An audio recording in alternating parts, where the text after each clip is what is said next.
जय जगन्नाथ दर्शक बंधु धर्मज्ञान टीवी यूट्यूब चैनल परिवार को आपण मान को स्वागत। जो मित्र माने हमारे चैनल को लाइक शेयर और सब्सक्राइब करी नाहंती से माने लाइक शेयर और सब्सक्राइब करबा को कदापि भूलंतु नहीं। आज कार्यक्रम रे दर्शक बंधु आमे आलोचना करबा राहु और केतु चलन 2025 रु 2026 18 मास रो समय किपरि रहिबो। प्रत्येक धनु राशि धनु लग्न नाम राशि रे धनु व्यक्ति विशेष मान को पाई राहु चलन 2025 केतु चलन 2025 राहु केतु ट्रांजिट 2025 धनु राशि पाई राहु और केतुंकर चलन किपरि रहिबो 18 मास से विषय रे आज रो कार्यक्रम।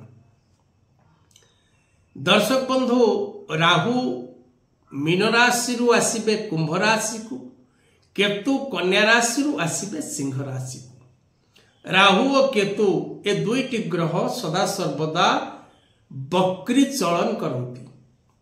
रवि एवं चंद्र ए दुईटी ग्रह सदा सर्वदा मार्गी चलन करती।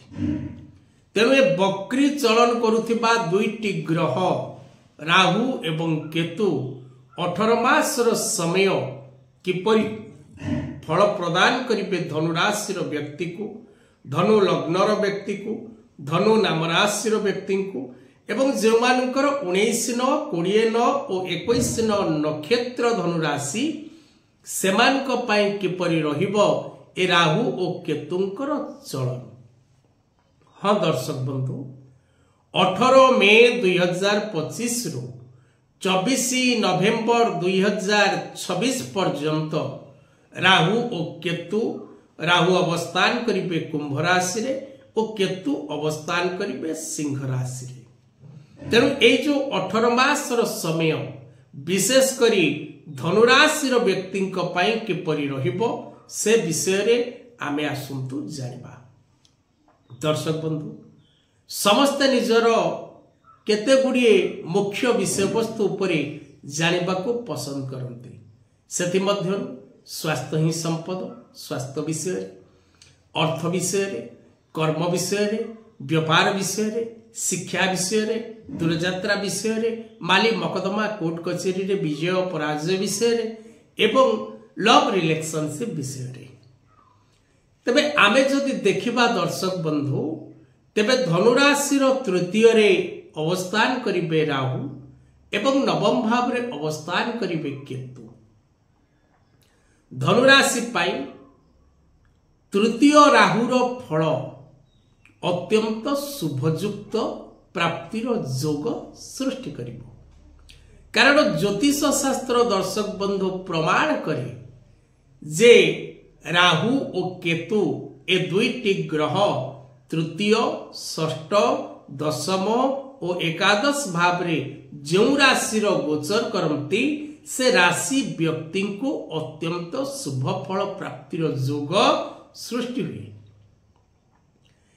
तेबे राहु और केतु 18 मास पर्यंत रहिबे।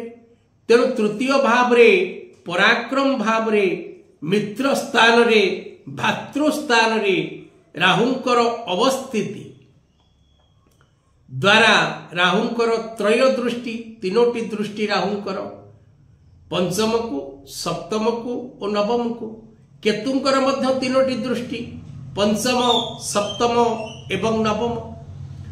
राहु कुंभ राशि अवस्थान करी धनु राशि राशियाधिपति बृहस्पति उपरे पूर्ण दृष्टि पंचम दृष्टि देवे। सप्तम दृष्टि राहु रहिबो धनुराशि व्यक्तिंकर भाग्य स्थान रे एवं एकादश स्थान को नवम दृष्टि देवे राहु। से परि भाव रे केतु ग्रह नवम स्थान रे रहिबे। पंचम दृष्टि रे लग्न को अर्थात धनु राशि को देवे। सप्तम दृष्टि रे तृतीय पराक्रम स्थान को देवे एवं नवम दृष्टि रे पंचम स्थान को राहुंकर केतुंकर दृष्टि रहिबो। तेणु राहु और केतु ए दुईटी ग्रह मध्यरु राहु धनुराशि व्यक्ति को अत्यंत शुभ फल दबारे सक्षम हेबे। केउं केउं दिगरु आपनको मिलिबो शुभ फल। राहुंक पई प्रथमतः आपणकर पराक्रम रे वृद्धि पाइबो। आपण जदि कोनोसी कर्म क्षेत्र रे कार्यरत अछंती तेबे आपणकर सह कर्मचारी मानक सहित सुसंपर्क स्थापन होबा। कोनोसी प्रकार रो मित्र मानक सहित विरोध चलीछि, माली मकदमा चलीछि, कोर्ट कचेरी चलीछि, भातृ विवाद चलीछि, से क्षेत्र रे आपनको सफलता प्राप्ति होबो। आपण से क्षेत्र रे विजय लाभ करिवे। तृतीय राहु आपनको अचानक भाव रे अर्थ प्रदान करे, काहे ना सप्तम स्थान को दृष्टि रहुछि एवं नवम स्थान को दृष्टि रहुछि। आपणकर भाग्यर वृद्धि घटिबो। अचानक भाव रे आपण किछि अर्थ लाभ होबो। अचानक भाव रे आपनको शुभ संवाद मिलिबो। अचानक भाव रे आपण किछि कार्य करिबा पई दायित्व मिलिबो। नूतन पद पदवी प्राप्त करिवे। व्यवसाय क्षेत्र रे सफलता लाभ करिवे। दूर स्थान को यात्रा करिवे।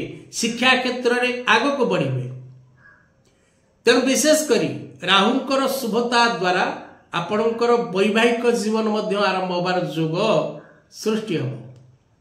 जो मानकर धनु राशि से माने विवाह कर्म रे आबद्ध होबार जोग रहिछि। लव रिलेशनशिप रे सफलता प्राप्ति रो जोग रहिछि। जदि कोनोसी वैवाहिक दाम्पत्य जीवन रे आपण कष्ट भोग करूचंती सेथिरु आपनको मुक्ति मिलिबार जोग रहिछि। उभयଙ୍କ ମଧ୍ୟରେ सुसंपर्क स्थापन होबो।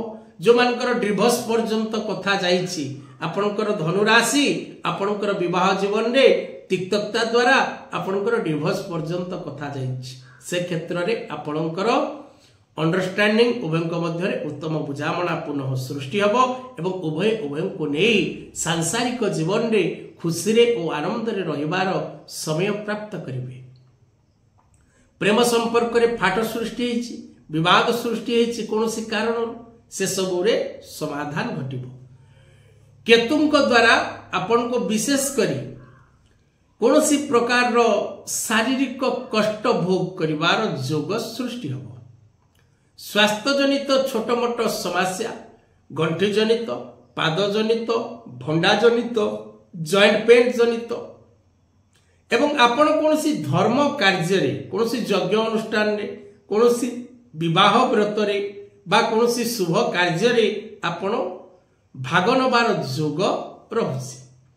शिक्षा निमंते दूर स्थान को यात्रा करिबा, शिक्षा क्षेत्र रे अग्रगति करिबा, शिक्षा क्षेत्र रे प्रगति लाभ करिबा, मन मुताबक शिक्षा अनुष्ठान प्राप्त करिबा एवं शिक्षा क्षेत्र जनित प्रत्येक समस्या रु आपन को मुक्ति मिलिबा।